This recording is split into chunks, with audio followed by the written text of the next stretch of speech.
Agora, transformando essa função prototipal numa classe, como a gente faz? Primeiro, para definir uma classe, a gente coloca class e o nome da classe que a gente quer. Dessa forma, ou a gente pode também criar uma variável, por exemplo, let animal igual a class. Só que essa forma aqui não é tão utilizada, é melhor a gente sempre utilizar essa forma aqui, ok?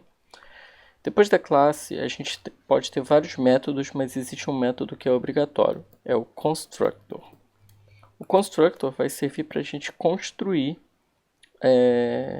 o nosso objeto, as propriedades do nosso objeto, que nada mais são do que essas duas aqui.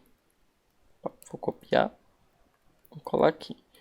E eles recebem também como parâmetro as duas propriedades. Então, essa forma aqui. E depois disso a gente pode chamar outros métodos. Por exemplo, eu vou chamar o método hello, vou criar ele aqui. Reparem que eu estou colocando hello abrindo parênteses direto. Isso aqui é por causa do shorthand properties que eu já mostrei para vocês anteriormente. Você não precisa fazer hello, function, assim. Basta você simplesmente escrever hello e passar assim que ele entende que é um método.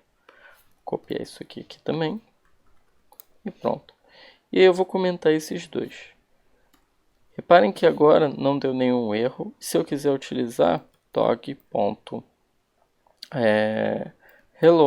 por exemplo, eu já consigo. E se eu olhar dog, ele continua sendo um objeto da classe animal. Ou seja, eu já consegui transformar essa minha construção que antes era numa herança prototipal usando classes.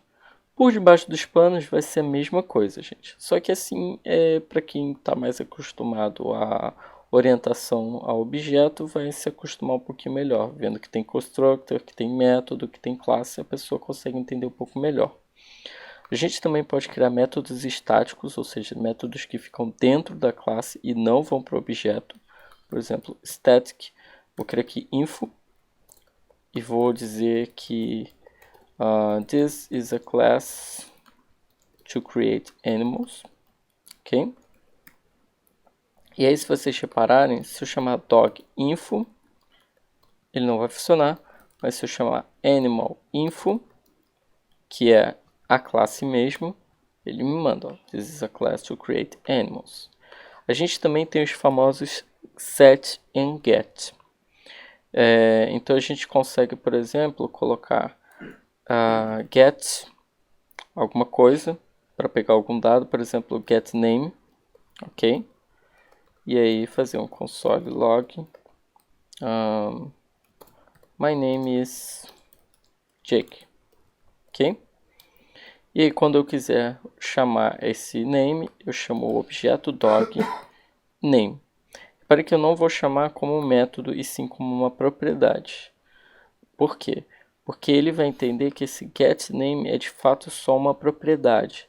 Então ele vai buscar a propriedade name, que é um getter, e aí vai retornar o que ele precisar. Se eu quiser, por exemplo, botar aqui, colocar uma parte do nosso objeto, por exemplo, this sound, my name is Jake, só com um só, e escrever dog get name, ele vai montar o sound, my name is Jake. E se eu mandar cat name, my name is Jake. Eu também posso usar o set, por exemplo, nickname, que vai receber algum valor, vou dizer nick, e ele vai fazer alguma coisa. Por exemplo, eu vou colocar dentro do objeto nick o nick que ele vai receber, ok? E aí eu posso colocar dog.nickname igual a Jake, a J, por exemplo, igual a J. E quando eu quiser chamar essa propriedade que eu acabei de setar, ela no caso vai ser nick, né? Então dog.nick e eu tenho a resposta, o próprio J. Então vocês conseguem ver que eu tenho, por exemplo, exatamente uma estrutura bem parecida com a OOP. Uma classe, construtores, funções estáticas, funções de getters e setters e métodos aleatórios. Então é assim que funcionam as classes no ES6. Não é nenhum bicho de 6 cabeças e ele é muito similar a quem já escrevia como protótipo, como prototipal. Não tem grandes diferenças.